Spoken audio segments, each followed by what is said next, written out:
Hey everyone, I'll be giving you guys a chance to get a shout out. In order to get a shout out, make sure to subscribe to the channel and comment WNY08. I repeat, WNY08. Comment that and subscribe for a chance to get a shout out in my next video. I decided to take a trip down to Hersheypark for July 3rd and 4th.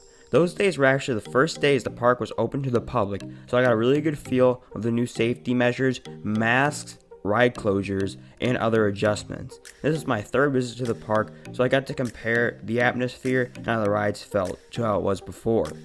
I'll be explaining why I think you should or should not visit at the end of the video. So with that being said, let's hop in. I got to the park at around 3 p.m. on Friday. I was treated to the big new entrance and skyline.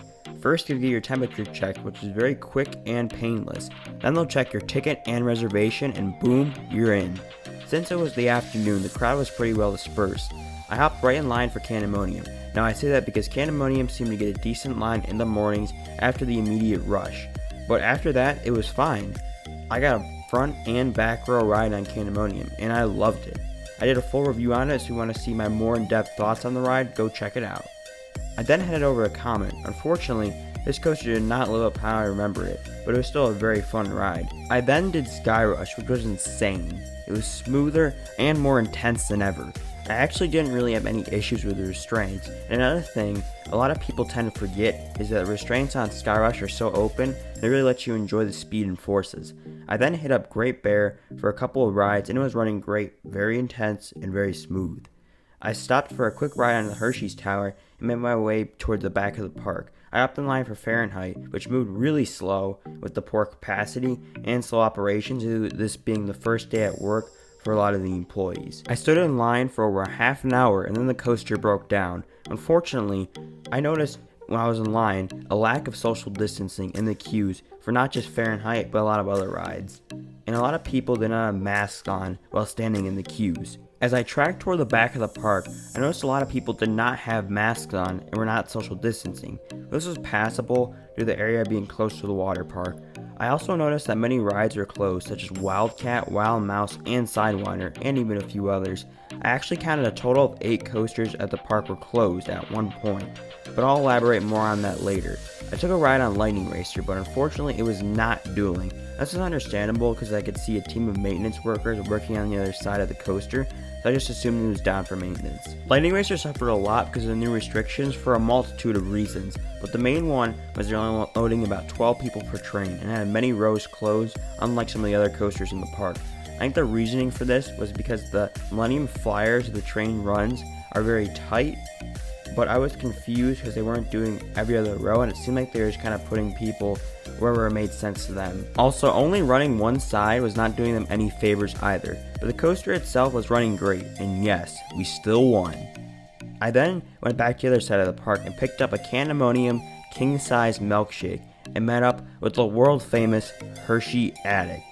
I told him what I had seen with the policies. We seemed to agree that most people weren't following a lot of the rules. We then grabbed a ride on Comet, but then tragedy struck. A storm was in the immediate area, and that of course shut down all the rides. We did do Laugh Track, which is about as good as I remembered, and we got to experience the greatness of the Music Express. We saw some coasters testing, so we ran over to Pandemonium, and right as we were about to get on the ride, it shut down for weather again.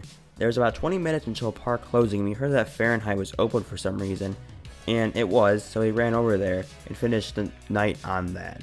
Pandemonium didn't open, so we made the right choice.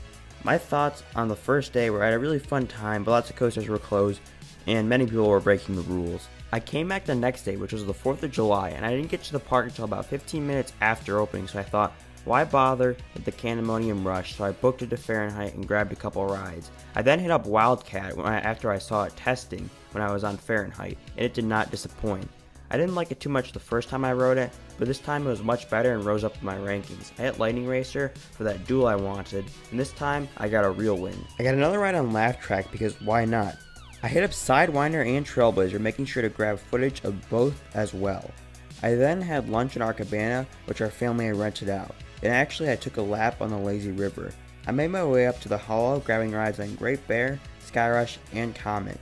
Then I got some more rides on Pandemonium, did a footage lap, and rerode some of the coasters. I snagged another king-size milkshake and finished out with marathoning the 2 hyper coasters. I was actually able to time out a night ride on Pandemonium 2. There were only 5 people on the whole train, and there were fireworks going off during the ride as well from other venues. The total ride count over the 2 days were 9 rides on Skyrush, 7 on Pandemonium, 6 on Great Bear, 3 on Fahrenheit, 3 on Comet, 2 on Lightning Racer, 2 on Laugh Track, 2 on Music Express, 1 on Sidewinder, 1 on Trailblazer, 1 on Hershey's Tower, and 1 lap on the Lazy River. Now the question a lot of you are probably wondering is it worth going? Or did you think the park was safe? I think there are multiple ways to answer those questions, and it really all depends on you. So first, I'll address the safety procedures. I'd say the majority of people were not wearing masks on the midway, which is fine when you're distancing yourself from others, but isn't a great thing when there's a herd of people around. It seemed like a good amount of employees were enforcing the mask policy. On some rides, they wouldn't send the train until everybody had a mask on properly. I think they did an okay job with the mask, not horrible, but not great. They didn't close rows on most of the coasters, and especially the ones with rows spaced out, like the B&Ms and the Intamins. The wooden coasters had some closed rows due to the trains being really tight. They didn't clean the trains too much, but it looked like they eventually got around to it on most of the coasters. There were social distancing markings about everywhere, and there were signs throughout the park reminding people. That policy wasn't really enforced at all, but it seems to be a pretty common trend across all parks. The only place where it was really hard to maintain a distance anytime is in the queue lines where no one really seems to care, which is unfortunate if that bothers you. Good news is that I heard this is one of the busiest days they had on this season, and I've heard the lines have been non-existent since then. So that brings me to the next point, which were the positives of visiting the park.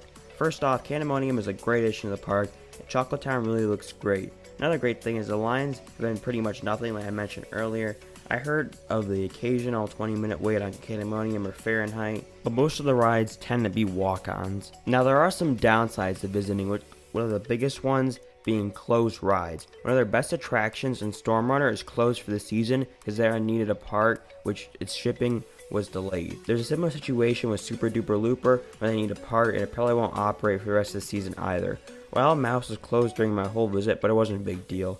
But for the people who want that credit, there may be something to note. Wildcat, Sidewinder, and Coco Cruiser were down for a good amount of my time during my visit as well. A lot of flats were down, like 2 of the triple towers were closed, the Ferris wheel was closed, and a lot of stuff towards the back of the park was closed. Another thing is that they scaled back the hours of operation. So since I went, it was 10 to 9, but now the hours are only 11 to 7. So you should note that the park isn't open for that long. So should you visit? If you're looking to have a good time and you're not going for the credits, then I recommend going 100%. But this will be your only visit for like the next 5 years or something, or it'll be your first time, I'd say no. The lines are really short, but there are a lot of major rides closed, and Chocolate Town isn't finished yet, and the whole area just feels like a shell of what it will be. Now, with that being said, I did have a really good experience for the most part in respect to the situation. If you've been into the park this year, I'd love to hear what you have to say about your experience with the park. Did you like it? Did you dislike it? Leave all those thoughts down below in the comments. If you'd like to see more Hersheypark content, then check out my playlist linked in the top right corner. If you enjoyed this video, make sure to leave a like and don't forget to subscribe because each and every sub helps. Now I'd like to thank you all for watching and I'll see you all in the next video.